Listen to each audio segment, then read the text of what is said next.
Hai, kembali lagi bersama gue Anbia. Di video kali ini gue akan mereview sebuah diorama, yaitu dioramanya JNE yang mana gue beli ketika International Day Cash Expo. Nah, ini adalah, dan ini gue belum, ini masih di belum gue unboxing atau belum gue buka workpinknya. Jadi di malam ini, di ya karena syutingnya malam, di malam ini gue akan membuka si diorama ini. Oke, kita mulai dari yang eh ini dulu.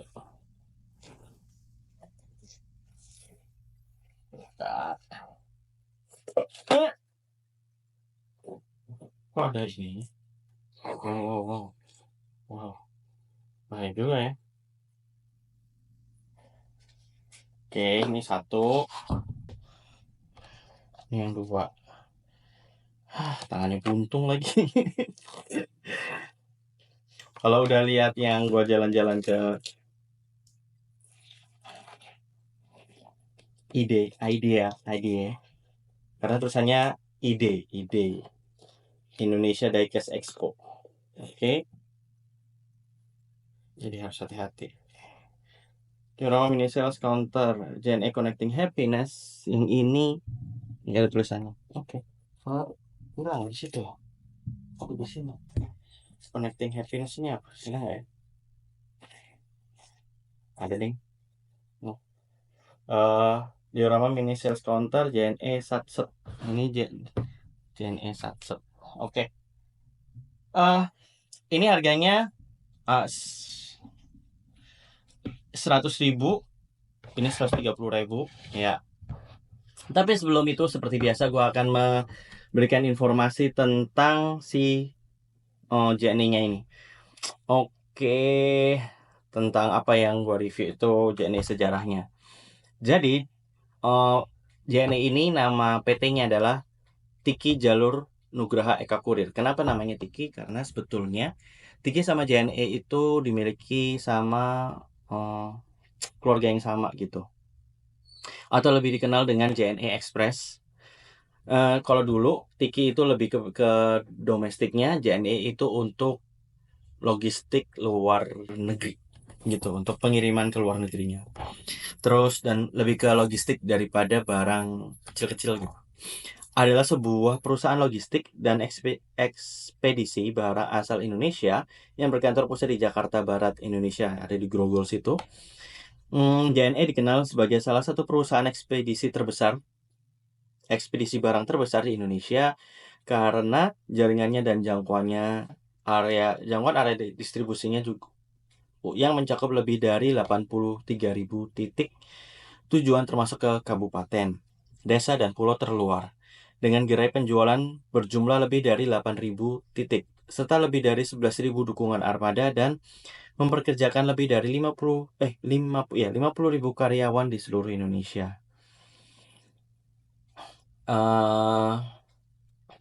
Jenisnya adalah swasta nasional, ini perusahaan swasta nasional, terus industrinya adalah logistik. Berdiri pada tanggal 26 November 1990, jadi bintangnya Sagittarius. Pendirinya adalah Haji Suprapto dan Suparno. Kantor pusatnya adalah di Jalan Tomang Raya nomor 11, Jakarta Barat, Jakarta. Di area Grogol situ. Sebelum Grogol malahan. Tokoh kunci adalah Muhammad F. Feryadi, itu adalah direktur utamanya. Kalau nggak salah ini anaknya. Terus Chandra Vireta itu direktur, dan Edi Santoso. Produknya adalah JNE Express, JNE Logistik, JNE Freight, JNE Internasional, dan Roket Indonesia. Jasanya pengiriman dan logistik. Karyawan di tahun 2022 itu mencapai 50.000. Kalau dari sejarahnya, pada tanggal 26 November 1990, Haji Suparno itu yang juga merintis salah satu ekspedisi Tiki resmi mendirikan PT Tiki Jalur Nugraha Eka Kurir. Dalam acara sederhana di sebuah yayasan yatim piatu dan tunanetra Yatuna bersama beberapa kolega di Kecamatan Makassar, Jakarta Timur, dirintis dengan model seadanya dan 8 orang karyawan JNE. Awalnya hanya menangani kegiatan kepabean dan impor kiriman barang atau dokumen sekaligus distribusinya ke kota-kota destinasi di Indonesia dengan memanfaatkan jaringan Tiki. Pada tahun 1993, Haji Suprapto telah memisahkan manajemen dan tata kelola JNE dan Tiki sepenuhnya, sehingga JNE dimungkinkan mengembangkan arah dan tujuan perusahaan secara mandiri, bahkan bersaing secara sehat dengan Tiki. Pada tahun 94, JNE mulai merintis layanan pengiriman domestik dengan membuka gerai penjualan di Tomang Raya nomor 3, Jakarta Barat. Alhasil JNE yang awalnya dirancang menjadi divisi yang menangani kiriman internasional dan dari Tiki masuk ke dalam pasar kiriman domestik, that I said before, yang telah didominasi oleh perusahaan-perusahaan yang lebih mapan seperti Pos Indonesia dan juga induknya sendiri yaitu Tiki. Jadi dulu itu induknya Tiki. Karena seingat gue era 90-an gue lebih apa-apa udah pakai Tiki aja. Tiki itu kalau nggak salah kepanjangannya titipan kilat. Untuk memperkuat jaringan penjualan, JNE pada tahun 1995 memperkenalkan sistem drop point atau agen pengiriman yang disebut Taku Haibin. JNE banyak memanfaatkan keberadaan warung telekomunikasi. Kalau dulu kalian tahu yang disebut wartel ya. Jadi dulu ada kalau sekarang apa ya, kayak kalau kalian era lahir tahun 2000-an mungkin kenal warnet. Ya, mungkin dulu kayak gitu tuh. Cuman itu bilik-biliknya isinya telepon. Sekali angkat telepon itu dulu sekitar 200 kalau nggak salah 250. Nanti begitu telepon nanti dia akan muter tuh, akan ada pulsanya. Berarti nanti setelah selesai ditutup kita ke apa tuh kasirnya gitulah, kayak kita kalau di warnet kita ke operatornya bayar berapa gitu. Kalau luar kota lebih mahal, biasanya 1.500 begitu ngobrol. Dari 300 langsung pulsa selanjutnya menit selanjutnya gitu 1.500.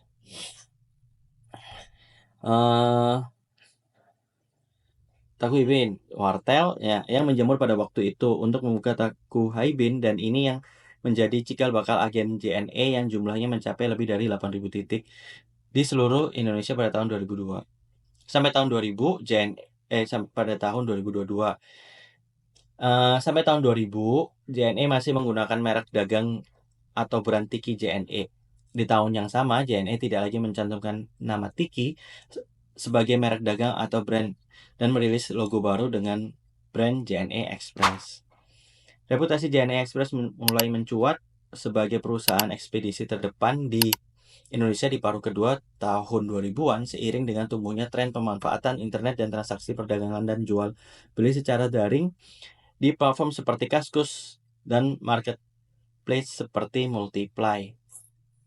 Sebaran agen JNE dan yang mudah ditemukan di kota-kota besar serta jam operasional layanan yang mencapai 24 jam membuat JNE populer di kalangan pelaku bisnis online.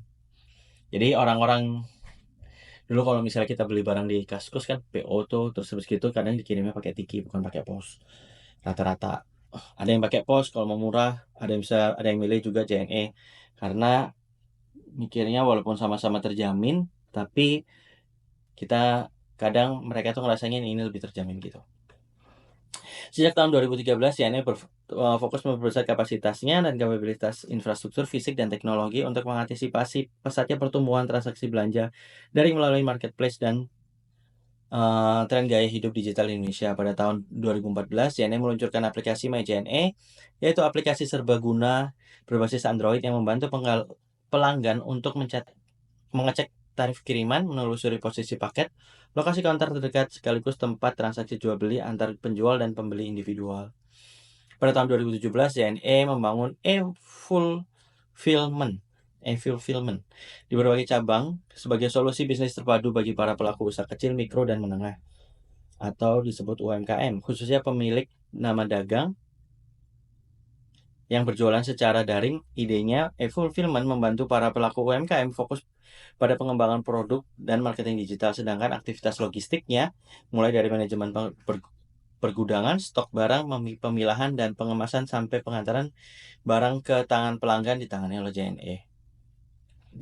Nah, di tahun 2020, JNE merintis pembangunan pusat sortir otomatis berskala besar yang disebut Mega Hub di Bandara Mas Cengkareng, Tangerang. Mega Hub diproyeksi bisa memproses 1 juta paket dalam 1 hari. Sejalan dengan tren gaya hidup digital yang semakin pesat, tuntutan atau pengiriman yang super cepat yang sampai dalam hitungan jam semakin tinggi. Di tahun 2022, JNE merilis Roket Indonesia, yaitu layanan kurir instan berbasis aplikasi yang menjamin estimasi pengantaran sampai dalam waktu 1 jam. Layanan ini sudah tersedia di 50 kota atau cabang JNE. Selanjutnya bisa kalian baca di Wikipedia atau di websitenya. Oke, kita mulai review satu-satu. Ini harganya 130. Is because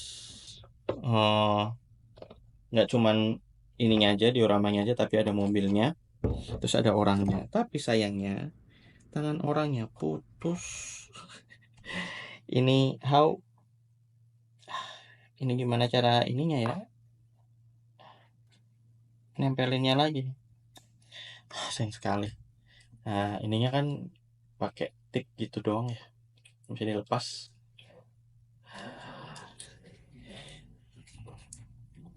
Sayang banget nih.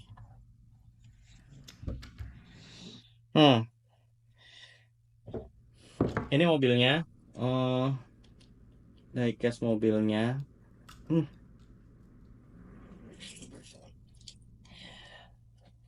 Gua nggak pernah lihat truknya JNE. Apa gua pernah lihat ya? Tapi truknya JNE itu nggak seperti ini. Truk pengirimannya itu nggak seperti ini. Detailnya seperti Fuso, Mitsubishi Fuso. Terus ini apa namanya, liverynya gitu ya? Itu nggak kayak gini.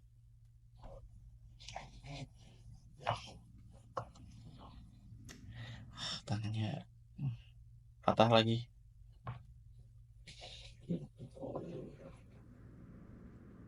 Bisa nggak ya sambung sama ini? Nah, ini tapi ini oke loh. Ininya besi. Oke lah.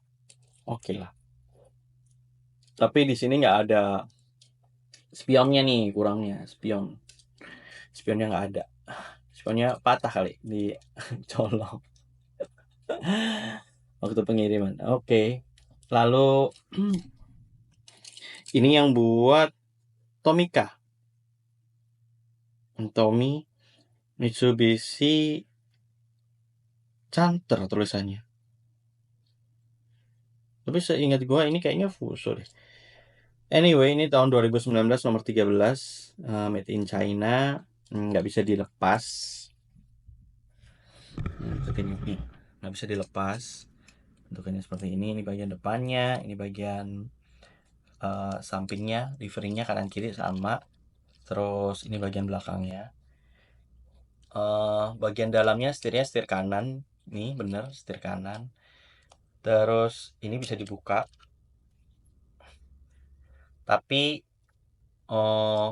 nggak dalam banget. Jadi kayaknya ini karena dibuat supaya bisa nahan ya, sedimur untuk ininya. Jadi ini ada keterbatasan. Kelihatan nggak?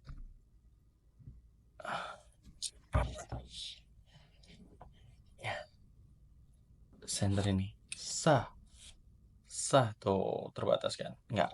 Nggak sampai sini gitu, nggak sampai dalam, bisa sampai tengah-tengah sini gitu. Tapi ini ya, nah ini ya bunyi tak gitu. Ini banget, apa namanya, solid. Jadi bahannya solid. Oke. Terus lalu untuk dioramanya, ini market sih. Ini bahannya, gua nggak tahu apa ya ini bahannya ya.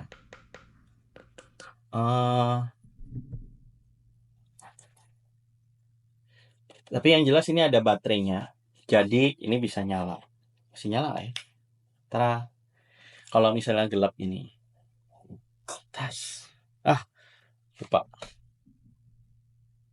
Bentar ya, wait. Gua coba mematikan lampu ini. Tas. Nah, kelihatan kan, nyala kan? Nyalain lagi. Oke. Terus ini orangnya. Ini orangnya, cuman orangnya kenapa di pinggir gini dan looks apa namanya? Ringkih. Sales counter nomornya 7700 jalan. Nama jalannya nggak kelihatan banget. Cuman di sini bentukan detailnya meja counternya itu cuman dari background aja gitu. Ininya plastik fiber kayaknya. Terus kalau yang ini apa ya? Nggak tahu nih. Bahannya apa? Kayaknya karton tapi bukan karton, tapi karton yang tebel gitu loh. Tahu nggak? Ini juga. Ini bahan-bahan market gitu kalau misalnya kalian arsitek. Nah, ini mika. Ini ada itu, mika. Sini mobilnya bisa jalan. Mobilnya kayaknya gua keluarin aja. Terus kenapa orangnya ada di pada di situ? Kenapa nggak di dalam gini sih? Menakutkan. Oke. Ini yang pertama. Karena ini sim apa namanya? Sim sama-sama pembahasannya diorama dan sama-sama JNE, kayaknya gue jadiin satu aja. Gue pisah-pisah videonya. Yang ini yang kedua adalah sama, cuman yang ini tadi itu kan ada counter pengirimannya tanpa gudang. Nah, itu cuman kantor agensinya doang untuk pengiriman, dan ini adalah ada gudangnya, tapi nggak bisa dibuka. Bahannya sama, ada mikanya juga, ininya juga sama. Yang membedakan ini ada temboknya samping. Yang membedakan adalah jalurnya, ini nggak ada garis-garisnya, yang itu ada. Terus ini secara gedung juga beda, kantor satset ini. Sales counter yang itu juga, ini sama-sama sales counter, yang membedakan cuma ada ini kayak tempat gudangnya aja. Terus sama, ini bisa dinyalain. Tuh, masih nyala gitu. Terus latarnya ini baterainya ya. Nih, baterainya ini, aliran listriknya dialirkan ke sini dan terus ke atas. Dan apa namanya? Ininya mika, ininya juga pintu besi ini, gerajakannya ini. Itu kerasa banget. Tapi bahannya kayak karton gitu. Tapi karton yang tebel. Bukan kayu. Masa kayu? Bukan. Ini malah belakangnya kayak plastik deh. Ini sih mika nih, jelas nih mika. Mika yang putih susu gitu, bukan mika bening. Ini bisa nyala, ini nyala juga. Kita coba matiin. Terus kelihatan nggak? Oh, gini aja kelihatan ya. Oke, ini kita buka. Ini juga nih. Tuh. Kelihatan kalau misalnya gini. Wah, gelap. Tapi nggak kelihatan JNE-nya. Ini kelihatan kan? Nih. Ini kayak gini nih, kalau nyala deket. Tuh, ini kayak gini.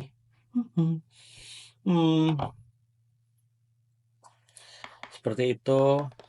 Kalau ada diorama mobilnya, kayaknya dia kayak gini.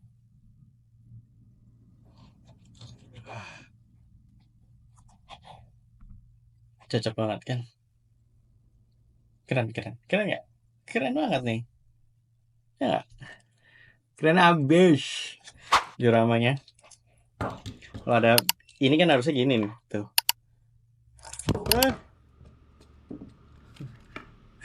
Nih gini nih. Cakep banget. Gila. Gila. Iya, nabrak. Oh, enggak. Kan harusnya gini nih. Mundur. Tut, tut, tut, tut. Oke, kita nyalakan lagi supaya lebih terang. Nah. Ini lebih detailnya. Ini kalau ini terang. Kayak gini kelihatan sebetulnya. Nih. Matiin aja lah. Oke. Nyalain, matiin. Nah, ini bahan ininya juga sama, plastik. Bisa. Ini dioramanya cukup bagus menurut gue. Cukup detail juga detailnya. Terus untuk tempat counternya, kalau kalian lihat itu belakangnya cuma ditempelin stiker gitulah untuk bentuk apa namanya, layoutnya, detailnya gitu.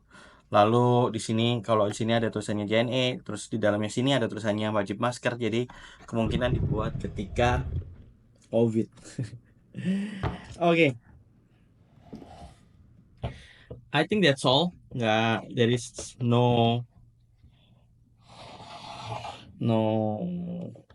explanation to explain. Ngomong apa sih, nggak tahu. Kayaknya udah aja gitu aja. Ini keren banget nih mobilnya, kalau misalnya ini putih. Enggak. Sih ya. Itu taruh mana ya? Tangan patah nih. Nah, ini cool, keren. Oke. Kalau misalnya kalian masih belum subscribe channel ini, subscribe channel ini. Terus jangan lupa share, follow, jangan lupa follow my Instagram di Anbiano5. Terus share ke teman-teman kaliannya yang pecinta diecast atau pecinta diorama. Kemungkinan besar kalau ada diecast yang harganya cukup terjangkau, gue akan beli dan mungkin akan gue review juga. And then apalagi ya? Like, comment. Kira-kira apa lagi yang harus gue berikan informasi beli atau misalnya gue share ke teman-teman kalian. Terus masih ada lagi di sini di bawah sini masih ada banyak diecast yang kemarin gue beli di ID 2024 atau Indonesia Diecast Expo tahun ini di bulan Oktober kemarin. Dan sampai ketemu di review diecast selanjutnya. Bye bye. Jangan lupa subscribe. Bye bye.